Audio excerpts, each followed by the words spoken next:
आज के इस कार्यक्रम में हमारे बीच में पहुंचे वीसी सर, माननीय अतिथि, अन्य शायद मेरी तरह और भी अतिथि पहुंचे हैं और इस भारतीय युवा संसद कार्यक्रम में जो यूथ बैठा है, मुझे जानकारी नहीं थी लेकिन अभी जानकारी मिली है कि लगभग 28 राज्य से यहाँ पर बीच में आए हुए हैं। 22 राज्य से यहाँ प्रतिनिधित्व आए हुए हैं और ये जो कार्यक्रम है, इस कार्यक्रम को आयोजित कराने वाले जो कमेटी है उसको मैं धन्यवाद देना चाहूंगा कि आज हमें एक मंच पर यहाँ बिठाया और आमने सामने ये जो यूथ आया है, इस यूथ को एकजुट करने में और देश के लिए, इस कम्युनिटी के लिए और एक युवा अवस्था में किस दिशा में काम करें। मेरा परिचय बता दिया था संचालक महोदय ने, उसमें कुछ संशोधन करना चाहूंगा। मैं डूंगरपुर जिले से आता हूं और मेरी विधानसभा का नाम है 84 विधानसभा और मेरी आज वर्तमान में जो एज है 29 और मैं 25 साल 6 महीने हुए थे और मैंने विधायक का फॉर्म भरा था। जब मैं विधायक का फॉर्म भर रहा था, हमारी जो कमेटी थी और हम कंफ्यूज में थे कि एमएलए बनने के लिए एज है वो 25 साल है और मेरे 25 साल 6 महीने हो रहे हैं। कई लोगों ने ये बताया कि 26 साल होना चाहिए, क्योंकि हमारी जो कमेटी थी और मेरा जो अनुभव था, मतलब विधानसभा चुनाव को लेकर पहला अनुभव था, हमें इसके बारे में पहले कोई जानकारी नहीं थी।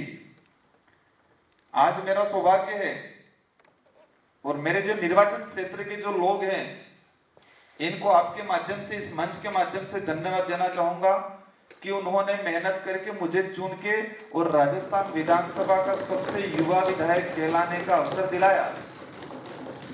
आज 200 एमएलए से राजस्थान में और राजस्थान में सबसे कम एज का विधायक मैं हूं। ये मेरे लिए सबसे बड़ी उपलब्धि है और सौभाग्य है और ये जो देन है वो मेरे निर्वाचन क्षेत्र के जो लोग हैं उनकी है। मैं भारतीय ट्राइबल पार्टी से आता हूं। हमारा देश लोकतांत्रिक देश है, लोकतांत्रिक देश है। इस लोकतंत्र को चलाने के लिए कई नेशनल पार्टियां हैं, क्षेत्रीय पार्टियां हैं। हमारी भी एक छोटी सी पार्टी है। पहली बार राजस्थान विधानसभा में हमने प्रदर्शन किया और प्रदर्शन करने के बाद हम 2 एमएलए निकले। मैं जब एमएलए बना, मेरे सामने चुनौतियां थी कि मुझे जो पद मिला है उस पद पे रहते हुए मेरे क्षेत्र की जो जनता है और हमारी यूथ जो है, मतलब एक यूथ है, सबके माइंड में रहता है कि एक कम एज का लड़का अगर कोई पद पे चला जाता है तो वो किस तरीके से काम करेगा, सबके माइंड में एक संकोच रहता है। तो मेरे लिए चैलेंजिंग काम था और मेरी छवि, मेरे क्षेत्र के युवाओं की छवि और राजस्थान के युवाओं की छवि प्रकट करती है। अगर मैं बेस्ट काम करूंगा तो आने वाले समय में राजस्थान के प्रत्येक क्षेत्र के लोग भी चाहेंगे कि यूथ भी बेस्ट काम कर सकता है। एक युवा व्यक्ति, युवा लड़का भी विधायक बन के बेस्ट काम कर सकता है। ये मेरे लिए चैलेंजिंग काम था और आज 2.5 साल ऊपर होने, मतलब 3 साल के लगभग करीब होने आ गया और अब तक का जो मेरा काम रहा, ये मेरे खुद की तारीफ नहीं करूंगा, लेकिन मैंने काफी कोशिशें की, बहुत कोशिशें की कि मैं बेस्ट से बेस्ट कैसे काम करूं मेरे क्षेत्र के लोगों के लिए, हमारी कम्युनिटी के लिए और इस देश के युवाओं के लिए और इस देश की राजनीति में किस तरह से सुधार आए और लोगों की जो मानसिकता है उस मानसिकता में कैसे चेंजिंग आए। अधिकतर अपन पढ़ते हैं आज का जो कार्यक्रम उसका विषय हो नहीं हो, लेकिन मैं बता दूं कि मैं भी जब स्कूल लाइफ में था, कॉलेज लाइफ में था, और कई लोगों से हम सुनते हैं कि राजनीतिक गंदी चीज होती है। मतलब ये कई बार सुनने में मिल जाता है कि पॉलिटिकल लीडर को या राजनीतिक को अलग अलग नजरिए से कुछ लोग देखते हैं। तो मेरा ये कहना है कि हमारा देश जो संचालित हो रहा है, हमारे देश को जो चला रहे हैं, वो एक पॉलिटिकल पार्टियां के माध्यम से चुने हुए जनप्रतिनिधि, एमएलए हो, एमएलसी हो या एमपी हो, वही जाके देश को चला रहे हैं। तो हम इस नजरिए से देखेंगे और हम दूर रहेंगे तो हमारा देश सही दिशा में कैसे काम करेगा, कैसे बढ़ पाएगा। हमें यूथ को इस दिशा में आना चाहिए। और हमको गलत लग रहा है, कोई पार्टी हो, कोई विचारधारा हो या कोई जनप्रतिनिधि हो, तो हमें यूथ को आगे आना चाहिए और हमें जिम्मेदारी संभालनी चाहिए। हम कहते हैं कि एक ये मतलब नाला जा रहा है, उस नाले में गंदगी है, पानी सड़ रहा है, उसके अंदर कचरा है, तो उसको साफ करने के लिए उतरना पड़ेगा, उसको साफ करने के लिए उतरना पड़ेगा।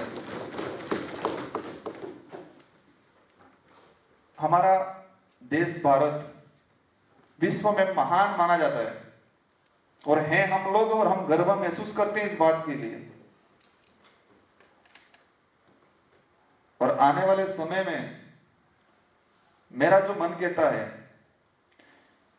कि युवा लोगों को राजनीतिक में आना चाहिए, अपनी भागीदारी निभानी चाहिए और इस देश के लिए, हमारी कम्युनिटी के लिए